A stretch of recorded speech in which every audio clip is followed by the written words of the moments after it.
বাসায় গেস্ট আসবে, তাই কিছু জিনিস নিয়ে বাসায় এইমাত্র আসলাম। ঘি, চাল, তেল, ডিম যা যা কিনলাম এখন সব গুছিয়ে রাখবো। বাসায় সবই আছে, যা কিনলাম সব কিছুই এক্সট্রা।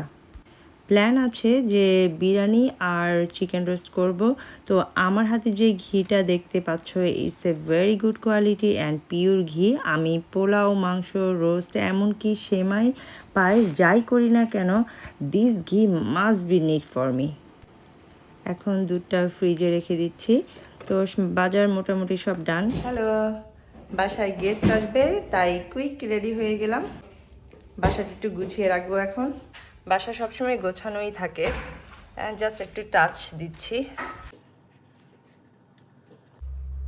আমি সবসময় আমার টয়লেটে একটা ছোট্ট লোশন আর একটা পারফিউম রেখে দিই, বাট এই পারফিউমটা দেখে অল্প একটু আছে, শেষ হয়ে গিয়েছে। সো নিউ একটা অ্যাড করে রাখি। এই তো, যেহেতু এটা একদম শেষের পথে, এটা একদম না শেষ হওয়া পর্যন্ত আমার তো আবার ভালো লাগবে না। তো এখন আমি কি করব, পারফিউমের স্মেলটা কিন্তু খুব সুন্দর, যেহেতু অল্প একটু আছে এটাকে আমি এখন ফিনিশ করব। আর কুকিংয়ের পরে পুরা বাসাটা একটু স্মেলি হয়ে আছে, দেখি কোথায় কোথায় স্প্রে করা যায়। তারপর আমার বাসার ফ্লাওয়ার ভেসের যতগুলো ড্রাই ফ্লাওয়ার আছে সবগুলোতে পারফিউম স্প্রে করে নিচ্ছি, যেন খুব সুন্দর একটা স্মেল আসে। যতক্ষণ পর্যন্ত ফিনিশ না হবে আমি এইভাবেই স্প্রে করতেই থাকবো। বাট সুবিধা হচ্ছে যে অ্যাটলিস্ট 2 to 3 উইকস বাসাটার মধ্যে খুব সুন্দর একটা স্মেল থাকবে। এর মধ্যে আমি কিন্তু বারবার ভিডিও অন অ্যান্ড অফ করে আরও অনেক কাজ করছি, কজ সব কিছু তো আর ভিডিও করা পসিবল হয়ে ওঠে না। জাস্ট কুইক কুইক কিছু ক্লিপস নিয়ে নিলাম। এর মধ্যে কুকিংটা ফিনিশ করে ভিডিওটা আবার অন করে চারপাশটা একটু গুছিয়ে নিচ্ছি। এই সাইডের ফ্লাওয়ারগুলোর মধ্যে একটু স্প্রে করে দিচ্ছি। মানে এত স্প্রে করছি এখনও শেষ হচ্ছে না, এটা তো আমার শেষ করতেই হবে।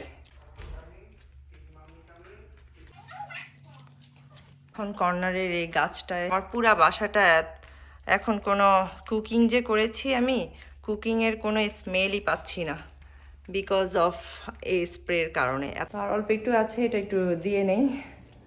এখন আমি দেখাবো আমি গেস্টদের জন্য কি কি কুক করেছি। Finish.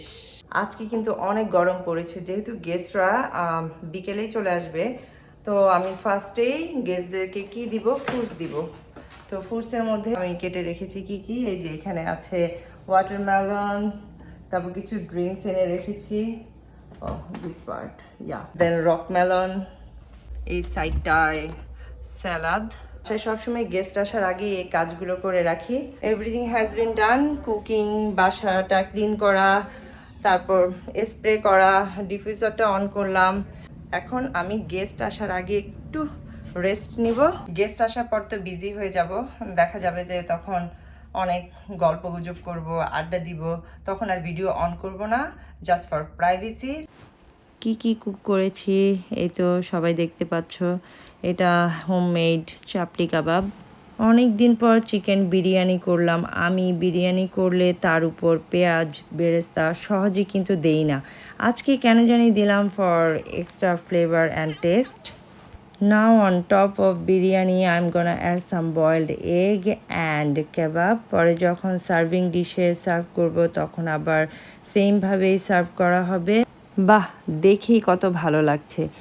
Now have a look my chicken roast, beautiful and what a colour. আর এত সুন্দর অ্যারোমা বের হচ্ছে, কি আর বলবো, জাস্ট ওয়াও।